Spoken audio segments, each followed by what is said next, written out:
One of the viewers asked me, why didn't you use your centers? In other words, turn this between centers. And at first I thought to myself, well, that's silly, it would slip. And then I thought, oh yeah, my spurred center, which I hardly ever use. I think the reason I don't use it is because I'm afraid that it might end up splitting the wood. Especially something on a large diameter like this, where there's, when the tool catches the end, and if it was to catch, if you know what I mean, this thing would start slipping.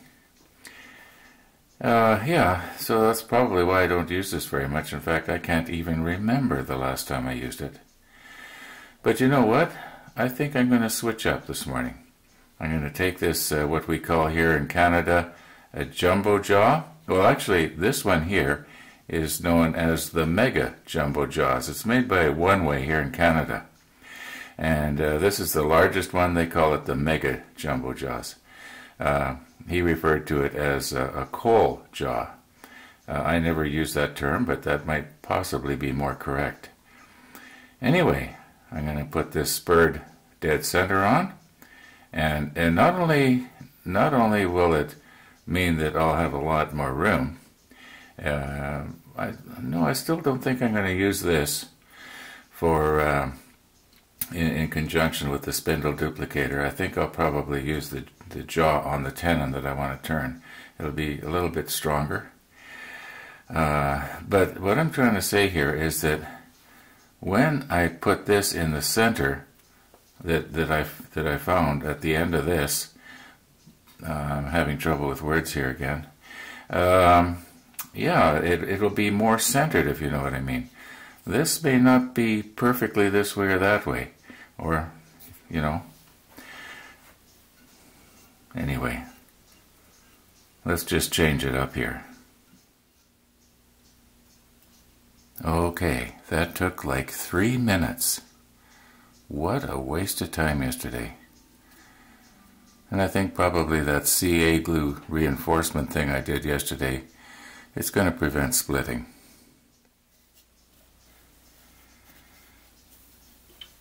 This knot could give me a problem. In fact, any of these corners could give me a problem. In other words, I might catch it with my parting tool right here, because that's what I plan on using, and it could break out along here. So what I'm going to try to do, and I've done this before, is I'm going to try and mark the corners. And I was thinking, now how can I get it so that I get each one in the same place? Because, these lines are pretty well in the right spot. But, where this one ends here might not be the same as where this one ends here. And then you've got sort of a wobble going on. Anyway, I think if I rotate this very slowly away from me, and then use a little saw, anyway, you'll see, because that's what I'm going to do. It wasn't that long ago that somebody asked me about lathes and what they should get. Well, one thing's for sure, you don't need a Horkin big lathe like this. But what I do recommend is that you get one that will slow right down.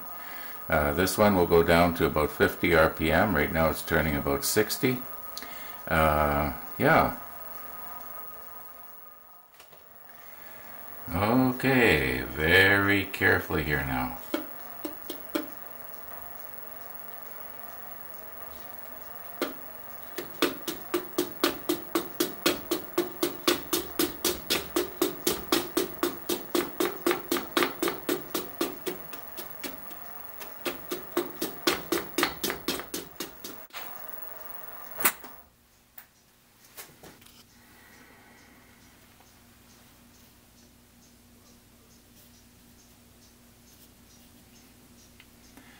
Okay, all being well now, if I hold my saw carefully and square and just cut in a little bit on each one of those marks, it should be in the same place all the way around. Now here's an example. You'll notice that this time it's a little closer to the line there, but this one's a little further away. So the lines, and here's a real extreme example, the lines aren't exactly drawn perfectly. Okay, I've left this on because I can use it as a guide to sort of, you know, help me keep everything straight here.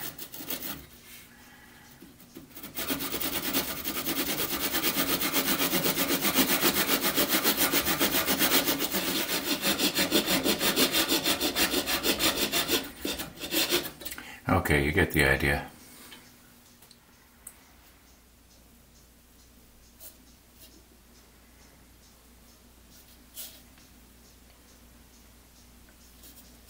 I think that should work.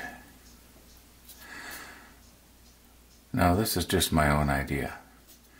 I think probably by now, those of you who have watched enough of my videos, you know that it's sort of almost like a diary. It's sort of like, this is what I did today. The good, the bad, and the ugly. Yeah. It's not a how-to-do video. It's just, this is what happened to me today. Well, here I didn't do too good. But that's all right.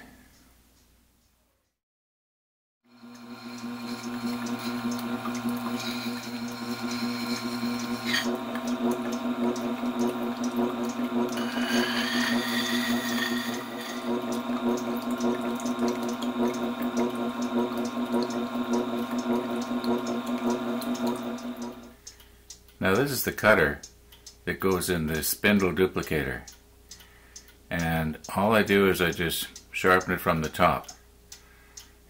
I just leave it slightly round the way it came from the factory. I don't go like this. I just simply go like this, and it seems to work.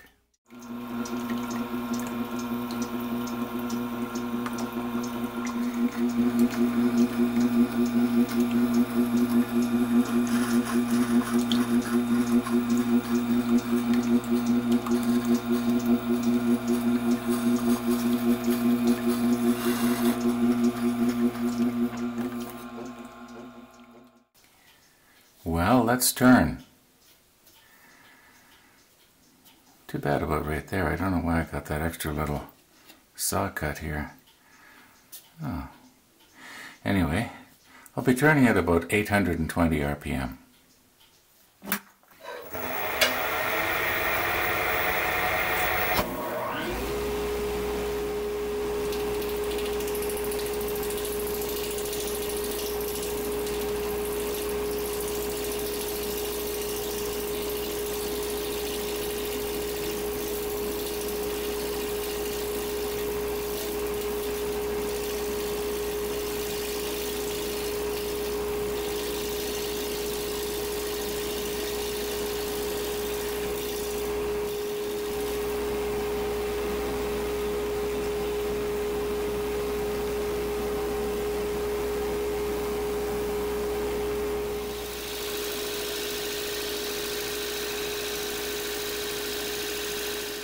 Now I had to move my camera. The parting tool was bumping up against the tripod and I just couldn't get the right angle there.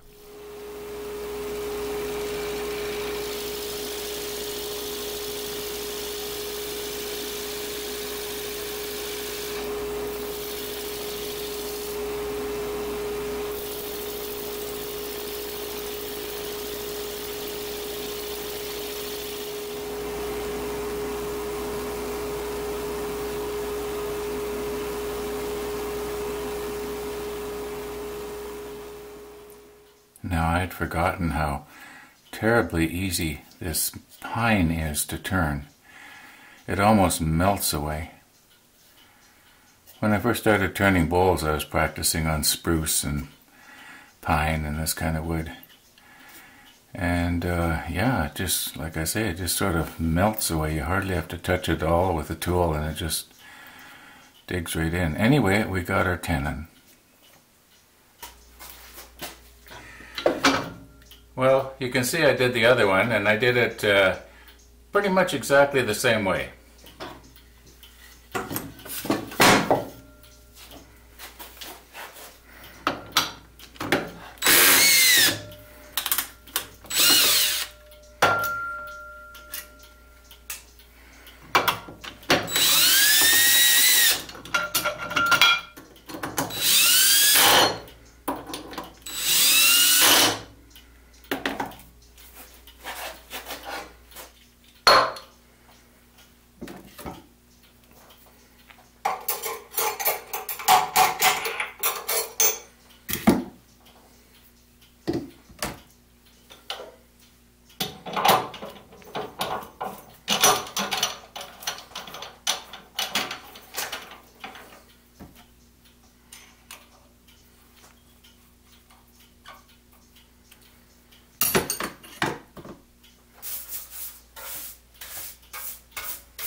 Now this is probably going to be the last time I use this thing.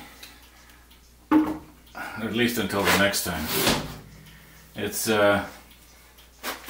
weighs 65 pounds. I have to be careful what I do here.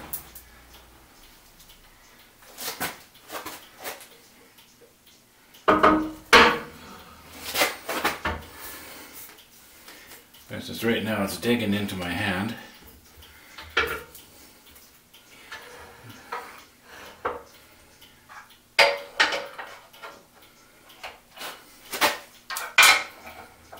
Okay, now I don't need to worry about it falling off.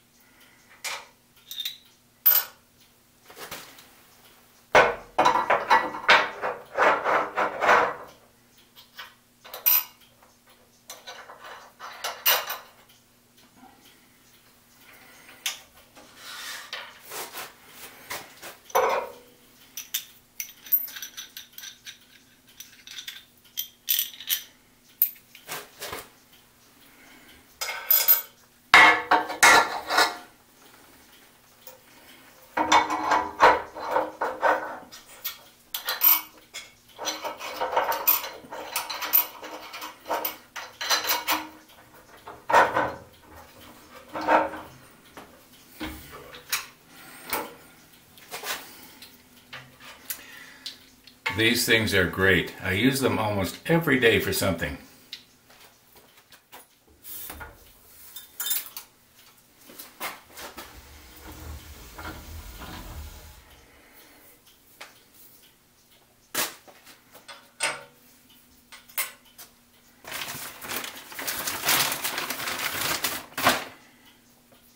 Now in the plastic bag that held the brackets,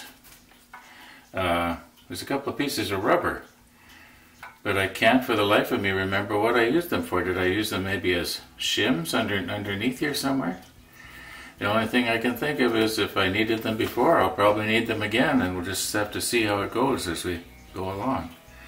What I've got here is a piece of paper towel, and it's saturated with oil so that it doesn't rust. And once I put this cutter in, I have to be very careful that I don't accidentally scrape my arm as I'm adjusting things here. Now I know what I could do. I could probably make a dowel the same diameter and, you know, have that until the time I actually need the cutter. Maybe that's a good idea. Anyway,